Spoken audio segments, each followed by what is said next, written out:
1 rank 1 pension, इसके साथ साथ 7 पे कमीशन के जो नियम थे उसके अंदर उसके अनुसार प्रमोशन को लेकर, इसके साथ साथ एडेड कॉलेज की सैलरी को रेगुलराइज करने को लेकर, ये तमाम वो मांगे, इसके साथ कई अन्य मांगे भी हैं जिसको लेकर आज Haryana Federation of University and College Teachers Organisation यानी एचफुक्टो आज सड़कों पर उतरने को मजबूर है और सरकार के खिलाफ और विभाग के खिलाफ यहाँ नारेबाजी कर रहा है।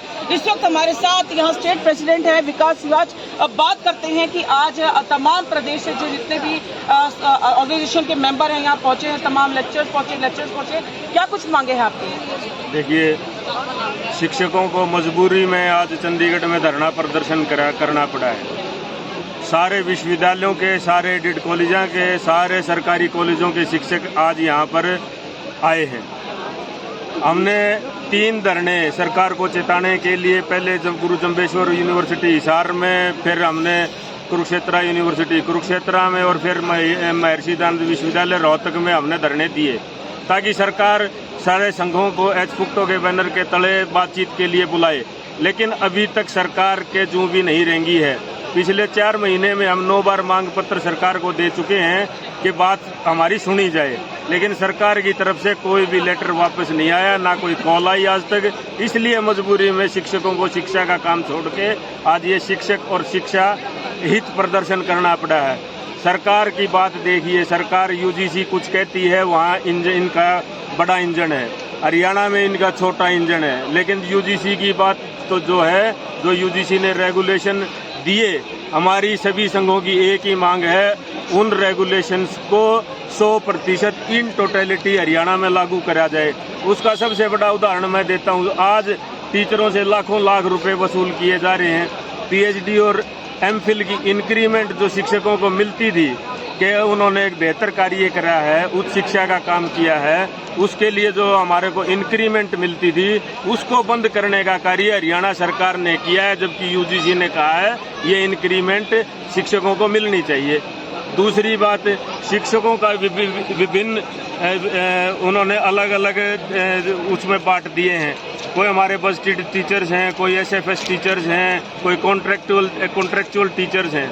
अब बस्टेड टीचर्स तो ठीक हैं, अब एसएफएस के टीचर्स हैं हमारे, उनको यूनिवर्सिटीज़ ने पास करके एग्जीक्यूटिव काउंसिल में मुद्दा भी भेज दिया सरकार को कि इन सबको बस्टेड किया जाए, लेकिन सरकार का कोई जू नहीं रेंग रही।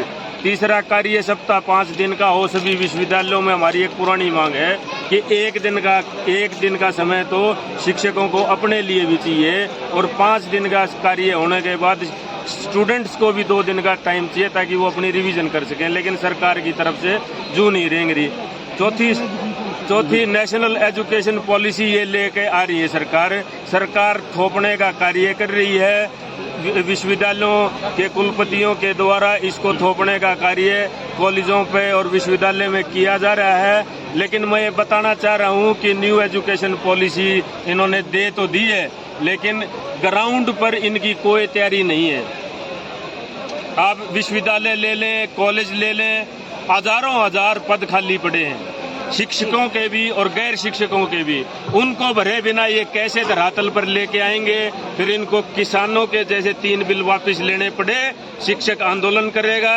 और मैं आज हरियाणा के सभी संघों की तरफ से सरकार को चेताना पड़ता हूं, अगर आप ये बिना तैयारी के नेशनल एजुकेशन पॉलिसी लेके आएंगे तो इसका हर्ष भी किसानों के बिल जैसे आपने वापस लिए, वैसे ये नेशनल एजुकेशन पॉलिसी, मैं तो इसको नो एजुकेशन पॉलिसी कहता हूं, है, ये भी आपको वापस लेना पड़ेगा। नो एजुकेशन पॉलिसी क्या है कि बच्चा 50% अपने कोर्स का 50% कोर्स को उसी इंस्टीट्यूट से पूरा कर ले और 50% कोर्स को कोई भी ले सकता है अपनी मर्जी के।